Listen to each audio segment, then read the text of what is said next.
Hi, I'm Mrs. Doyle, and I'm here to read you a book called She Persisted 13 American Women Who Changed the World. And it was written by Chelsea Clinton and Alexandra Boisier. And I am happy to see that this book has finally been published. And here we go. So we're going to start here with our little title page. And you can see a little girl.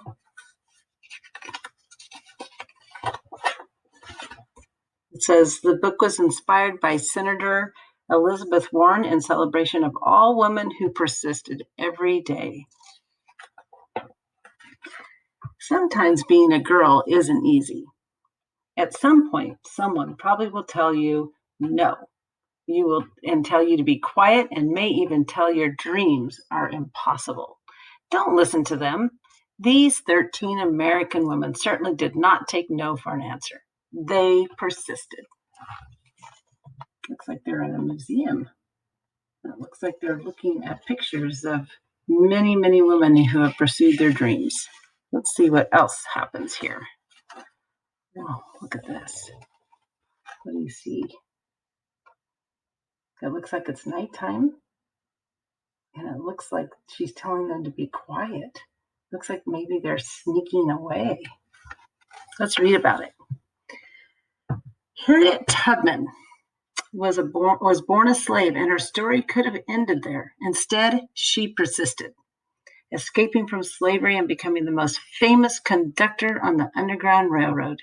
She risked her life many times to lead countless slaves to freedom, including her family, her friends, and strangers. Every person she led to freedom arrived safely.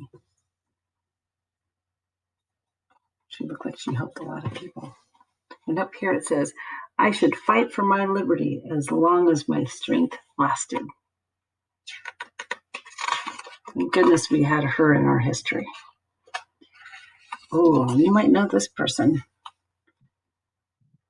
It looks like there's someone who's helping each other. I like the little dog right down there. And this might be her as a little girl. So this one is about Helen Keller.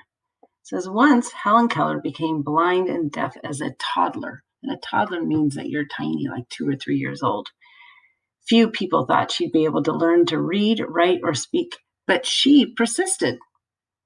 Helen learned how to do all three and not only become the first person with deaf blindness to graduate from college, but she used her story to help fight for more opportunities for people with disabilities in the United States and around the world. And it says, once one can never consent to creep when one feels an impulse to soar. So here is her teacher.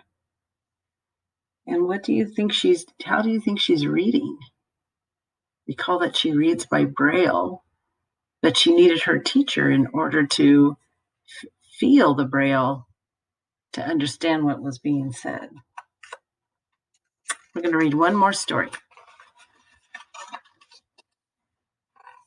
There's a lot going on in this picture. You can see the person in red. Looks like there's 2 people in red. And a lot of other people as an audience. Let's find out who this is. After a family fled poverty means that you're really poor, you have a hard time getting food to eat and a place to live. So after a family fled poverty and the threat of violence in Ukraine for a new home in New York City, Clara Limlick got a job working at a garment factory. And a garment factory is like a clothes factory. She wrote that the factory's conditions made women into machines, and so she persisted, organizing picket lines. And picket lines are where you hold up the signs and you protest what's going on, and you block people from going to work instead of protesting. So organizing picket lines and strikes that ultimately helped win better pay, shorter hours, and safer working conditions for thousands of workers, both women and men. So this is her leading the people that worked in the factories to protest Go on strike is another way of saying that. That means you refuse to go to work. And so the owner of the garment factory probably was like, hey, we need people in here to make clothes. And when everybody refused to go in and make clothes, he had to offer them more money per hour in order to work there. So their conditions improved and they weren't as poor as they were before. And this one says, I am one of those who suffers from the abuses described here, and I move that we go on a general strike. And it says, picket, Lady Taylor strikes. And so she led a lot of people to stand up for themselves and get a better life. So we'll continue reading this another day. I just wanted to tell you about Clara Limlick, who stood up for women's working rights. And we had Harriet Tubman, who helped people escape slavery. And we had Helen Keller, who was not able to see or hear and was able to read by Braille. A lot of amazing women out there. And they all persisted to become better humans and help other people have a better life. Thanks for listening.